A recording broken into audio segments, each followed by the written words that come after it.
तरी देव अजून पावला नाही, कुठे राहतो कुणास ठाऊक अजूनपर्यंत घावला नाही. आपल्या कीर्तनातून समाजातील अनिष्ट रूढी परंपरा दूर करत समाज प्रबोधन करणाऱ्या राष्ट्रसंत गाडगे महाराज यांना माझा मानाचा मुजरा. मी अक्षरा संजय इंगळे आज येथे स्वच्छतेचे प्रसारक संत गाडगेबाबा यांच्याविषयी बोलणार आहे. संत गाडगेबाबा यांचा जन्म 23 फेब्रुवारी 1876 रोजी अमरावती जिल्ह्यातील शेंडगाव येथे झाला. त्यांचे पूर्ण नाव डेगूजी जिंगराजी जानोरकर होते. त्यांचे आई वडील त्यांना प्रेमाने डेगू असे म्हणत. गाडगेबाबा लहानपणापासूनच कोणतेही काम अगदीने आवडीने करत. आपला हात ज्याला लागला ते सुंदर दिसलेच पाहिजे अशी त्यांची काम करण्याची पद्धत होती.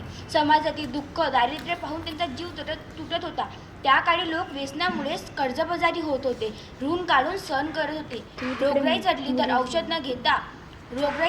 औषध न घेता नवस देत होते. कोंबडी बकरी यांची बळी देत होते. गाडगेबाबांना हे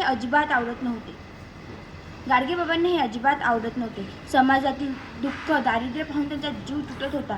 लोकांनी चांगले वागावे म्हणून ते लोकांना जीव तोडून सांगायचे, पण लोकांना हे पटत नव्हते. 4 चांगल्या गोष्टी सांगितल्या तरी आपले कोणी ऐकत नाही, आपल्या शब्दाला वजन नाही. म्हणून त्यांनी मनाशी ठरवले का मी इतके कष्ट करीन की मी न बोलताही लोक माझे ऐकतील. हे विश्व माझे घर असे म्हणत त्यांनी वयाच्या 21व्या वर्षी घरदार सोडून तीर्थयात्रेस सुरुवात केली.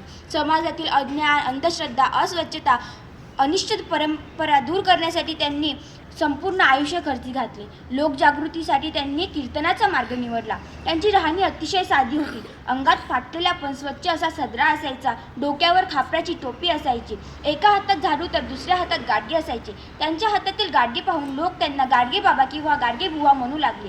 गाडगेबाबांचा एक नियम होता, तो त्यांनी अखेरपर्यंत पाळला. तो म्हणजे ते ज्या गावात जायचे त्या गावातील खराटे टोपली हे सर्व घेऊन संपूर्ण गाव स्वच्छ करायचे.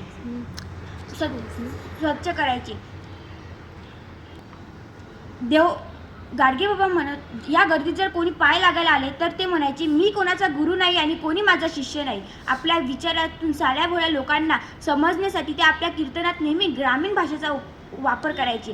देव दगडात नसून देव माणसाच्या हृदयात आहे हे सर्वसामान्य लोकांच्या मनात ठसविण्याचा त्यांनी प्रयत्न केला. शिक्षणाशिवाय माणूस म्हणजे पाण्यात फेकलेला दगड आहे. त्यांनी महाराष्ट्रात ठिकठिकाणी धर्मशाळा, पानपोया, वसतिगृहे, विद्यापीठ काढले व जनावरांसाठी गौशाला काढल्या. त्यांचा देव म्हणजे अनाथ, अपंग, दारिद्र्य दुःखी लोक, रंजल्या गांजल्यांची सेवा हीच ईश्वर सेवा आहे असे ते म्हणत. त्यांनी लोकांना शिकून सावरून मोठे व्हा, अडाणी राहू नका, कर्ज काढून जत्रा लग्न करू नका असे सांगितले.